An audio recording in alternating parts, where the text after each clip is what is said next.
Tan Talk Radio Network. Hey, this is Danny Sheridan from USA Today, and you're talking sports with, I hate to say this, with Randy Harris.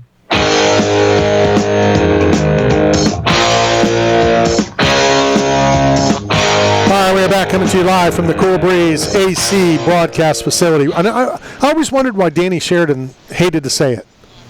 Why did he hate to say with Randy Harris? I don't know. Well, it's embarrassing to be associated with you at times. You know, I'm a little upset, Randy. Welcome to the team. I would love to go to Salt Lake City and meet Mad Max. Welcome to the team. Okay. I'm just kidding. I'll tell you when our flight leaves. And be at the airport. Yep. And Steve will be there with all of his equipment, just like we'll be Friday. We leave Friday morning. We'll be at the weigh-in. Did you go to both the morning and the afternoon? Did you have to do that back in the Fox days? I only did the afternoon because I was filming it. You know, and nobody wants to see two guys in their underwear on a scale unless there's a big crowd. So we just did the ceremonial weigh-ins. And I got you. But, I tried to differentiate myself from all the other people that covered MMA back then because you could get that anywhere. Like, you watch it live on MMA Junkie. Right. You watch it live on MMA Fighting. So I really stuck to doing one-on-one interviews. George and Gaz appreciate the plug. Who does? Gaz. Oh. Go ahead.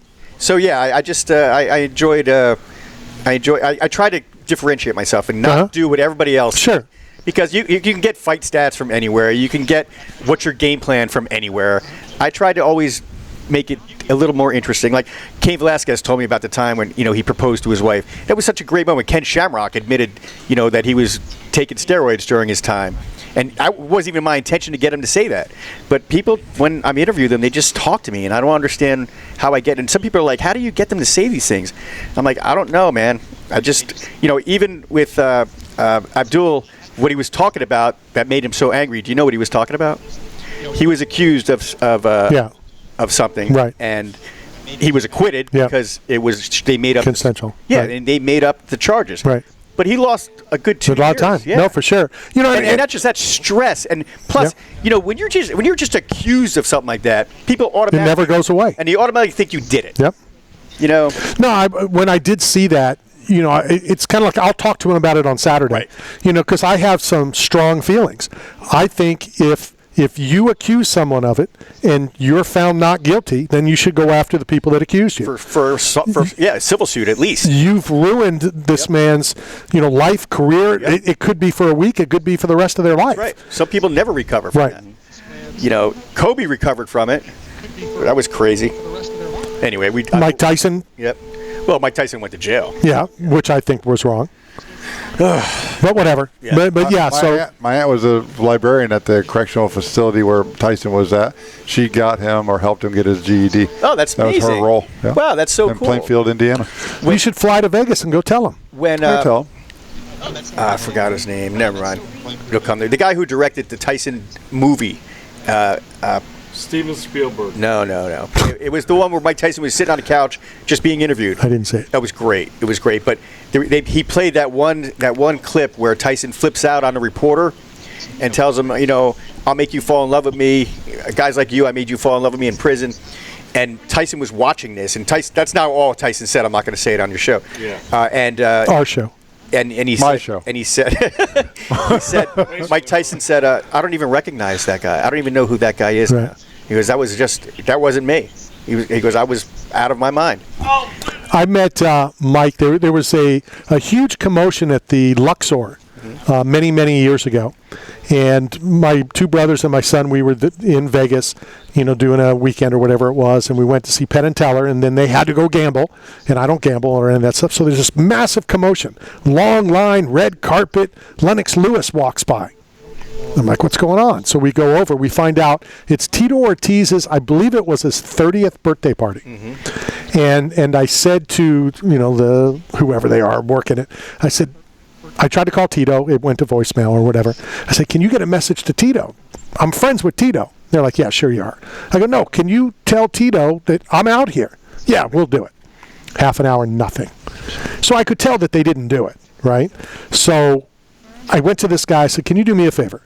Can you call up to wherever Tito is and just tell Tito that Randy Harris is here. And if he says anything other than bring him up, you'll never see me again. And so my son and I are standing there. We watch him go over. Somebody makes a call, and the person, it was a female, made the call, got white as a ghost. They're like, really? And they walked over and they said, we're sorry. Yeah, you know Tito. So they bring us up. There was only one seat in that entire, they rope off a little area. There's only one open available spot to sit down next to Mike Tyson. Oh, that's awesome. And so we sit down, didn't bother him, didn't talk to him. Some girls came over and guys too, came over and asked for photos. Mike was awesome. I'm like, all right, now the door's open. And we talked for a couple of minutes, and it was cool. Now, One of the most baddest men on the planet was so cool. Now, one of the questions is, was that back when when Tito was with Jenna Jameson, the adult film star? Because if you remember, like we just talked about, the state of Florida changed the legislation. Now you have to be 21 to work in adult industry. She was 17, underage, had braces, went to dance. They said, no, you can't come back, you're underage. He went home and pried them off with a kitchen butter knife, I believe, or a screwdriver or something. She pried off her braces, went back and started dancing. That's how she got into the adult industry at 17. Yeah. So, I didn't know. But it was great to tie back in with Tito. Yeah, I did. Sure. I did a piece on Jenna Jameson's book. It's called How to Become a Porn Star, and she said she named that book that title because that's the first question she gets from everybody. How do you become a porn star? Sure. And that's how. And I read her book, and that's exactly what she did. But why? It's the oldest profession on the world. I mean, I don't have a job right now. I would consider it. I mean, the OnlyFans sends me messages every day about $20 is $20. Yeah. Well, yeah, but it's the oldest profession in the world. The people who are in it are usually abused. There's usually a pimp scenario, or they're being against their will. If we legalized it, like brothels they do in Vegas and other areas of the country, or in Nevada, isn't it better for people and human rights? Isn't it? I mean, you're talking about a moral question that goes back a long, long time, man. Well, let's say we had access to wizards and we could just create whatever we want. Fantasy. I looked up Google. It said best wizards of all time. I wish you were gone. Guess who the best wizard of all time is? Gandalf. Michael Jordan. I mean, of course, Michael Jordan. So Michael Jordan was the best wizard. But how does that tie into the sports talk radio of Knockout Radio Talking Sports? Phil Knight, is that his name? From Nike. He just gave an unlimited fund budget for Oregon to use the NIL to build the powerhouse in Oregon that will be the greatest sports team backed by Nike. And Phil Knight in his 80s wants to create dominance. And there's no money off limit. He will pay to have the best program in the world. They already have the best unis. Yeah. They're out. Have you ever been to the campus, the Nike campus? Yeah.